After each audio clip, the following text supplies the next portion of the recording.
আমাদের প্রবাসীর কোনো মূল্য নাই।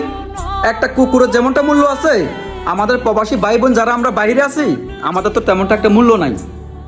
আমি এই কথাগুলো কেন বলছি, পাঁচটা আপনারা আমার পুরোটা কথা শুনবেন, শোনার পরে যদি ভালো লাগে ভিডিওগুলো শেয়ার দিবেন, আর যদি আপনার ভালো লাগে ভালো কমেন্ট করবেন, যদি খারাপ লাগে আপনি খারাপ কমেন্ট করবেন, আমি আপনাকে কিছু বলবো না।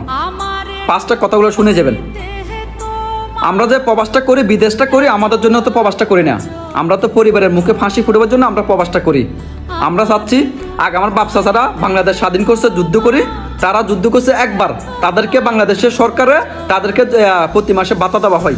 তারা যুদ্ধ করছে একবার, আর আমরা প্রবাসীরা এখানে 30 দিনে 30 দিন যুদ্ধ করি, প্রতি 12 বছরে 12 বছর যুদ্ধ করি আমরা এখানে। আমাদের তো কিছু দেওয়া হয় না, আমরা তো কিছু চাচ্ছি না বাংলাদেশে। আমরা কোনো বাধা চাচ্ছি না, আমরা কোনো কিছু চাচ্ছি না। আমরা তো একটা রেমিতে যুদ্ধ, আমরা তো কিছু চাচ্ছি না। আমরা শুধু একটা জিনিস চাচ্ছি, আমাদেরকে প্রবাসীদেরকে শান্তি দেন। কি শান্তি দেন? গত বুধবারের দিন আপনারা সবাই শুনছেন, ওমানের ভিতরে একটি গাড়ির অ্যাক্সিডেন্টে আমার বাংলাদেশি 7 ভাইয়ের মৃত্যুর ঘোষণা দিছে। অলরেডি 5 দিন শেষ। গত বুধবারের দিন অ্যাক্সিডেন্ট করছে, আজকে 5 দিন শেষ। আরেক বুধবার আসলে আপনি 1 সপ্তাহ হয়ে যাবে। এখনো বিশ্বাস করবেন না আপনারা, আল্লাহর কসম বলছি, এখনো বিশ্বাস করবেন না আপনারা। ওই লাশগুলো বাংলাদেশে নামার জন্য এখনো কোনো প্রসেসিং চলে না।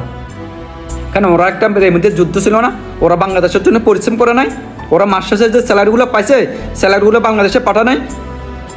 ওরা একটা রেমিদের যুদ্ধ ছিল না, ওরা কি পরিবারের ফাঁসি ফুটাবার জন্য আসে নাই? তার পরিবারের আর্থিক দুর্বলতা ঠিক আছে, আমরা মানছি। আমাদের বাংলাদেশের প্রধানমন্ত্রী ডাক্তার ইউনূস স্যার, আপনি তো এগুলো একটু দেখতে পারেন আমাদের প্রবাসীর জন্য। আমরা তো আপনার কাছে কোনো জায়গা জমিন টাকা পয়সা চাচ্ছি না, আমরা তো আপনাদের কাছে চাচ্ছি শুধু ওমান নিয়ে কথা না, সব কান্ট্রি নিয়ে কথা বলছি। আমাদের প্রবাসী ভাই বোন যারা মৃত্যু করবে, আপনি যত দ্রুত যত জলদি আমাদের লাশগুলো বাংলাদেশে নিতে পারেন। আপনার কাছে আমাদের একটা দাবি থাকবে সব প্রবাসীর পক্ষ থেকে। প্রবাসী ভাই বোনেরা ভিডিওগুলো দেখার পর একটু শেয়ার করবেন।